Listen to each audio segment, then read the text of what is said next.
Assalamualaikum warahmatullahi wabarakatuh. Waalaikumsalam warahmatullahi wabarakatuh. Bismillahirrahmanirrahim. Alhamdulillahi rabbil alamin. Wassalatu wassalamu ala ashrafil anbiya'i wal mursalin, sayyidina wa maulana Muhammadin wa ala alihi wa ashabihil mujahidin at-tahirin, amma ba'du.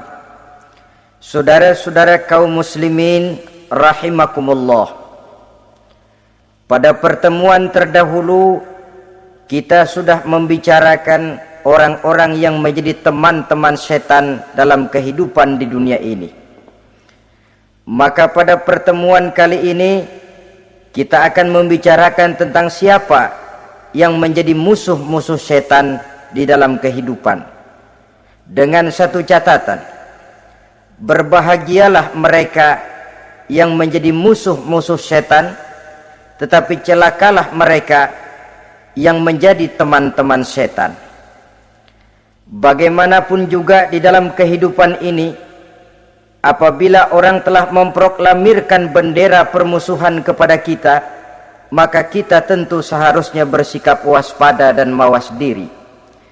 Demikian juga iblis dan seluruh bala tentaranya yang terdiri daripada setan-setan. Mereka telah mengibarkan bendera permusuhan kepada Nabi Adam dan anak cucunya, kepada kita umat Rasulullah sallallahu alaihi wasallam.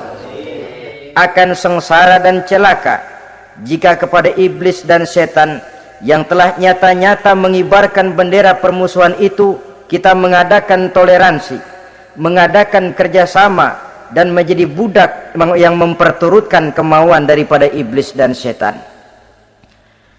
Siapa yang menjadi musuh-musuh setan dalam kehidupan ini? Inilah pertanyaan berikutnya yang diajukan oleh baginda Rasul kepada iblis. Hai iblis, kalau teman-temanmu adalah seperti yang telah engkau jelaskan tadi, sekarang cobalah beritahu saya, siapa di antara umatku yang menjadi musuhmu dalam kehidupan ini? Atas pertanyaan ini iblis laknatullah menjawab, ya Rasul, musuh-musuhku di antara umatmu, pertama anta ya Muhammad.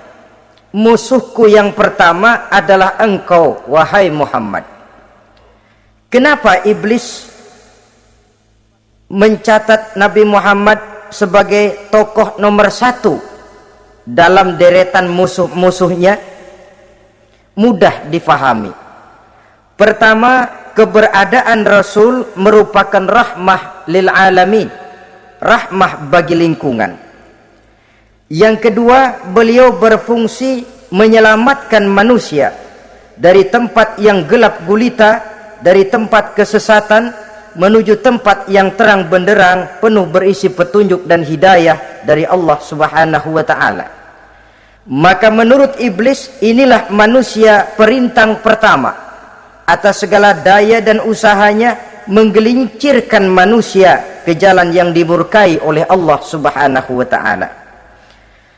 Kalau kita baca sejarah, risalah yang dibawa oleh Nabi Muhammad ini memang merupakan risalah yang membawa rahmah bagi alam sekitarnya. Ada sedikit perbedaan dengan risalah-risalah sebelum beliau. Sepertinya risalah yang dibawa oleh para rasul terdahulu itu mempunyai efek yang langsung pada kehidupan di dunia ini. Nabi Nuh misalnya menyampaikan agama. Hai umatku, ini agama. Umat menentang, turun banjir yang menenggelamkan orang-orang kafir. Azab diturunkan pada waktu itu juga, pada saat nabinya masih hidup. Jadi azabnya itu jenis cash, kontan. Nabi Soleh, hai umatku, ini agama. Mereka menolak, turun gempa bumi yang amat hebat menggulung orang-orang kufur. Nabi Musa, hai umatku, ini agama.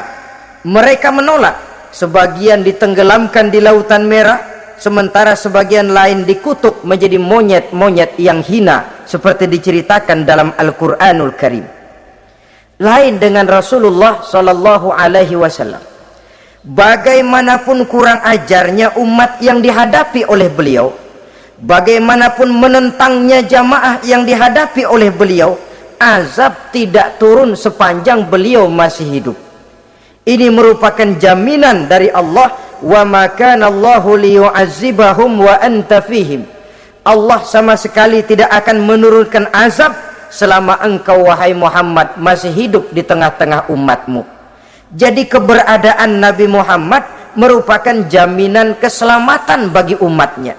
Selama beliau masih hidup, azab tidak turun bagaimanapun kurang ajarnya umat.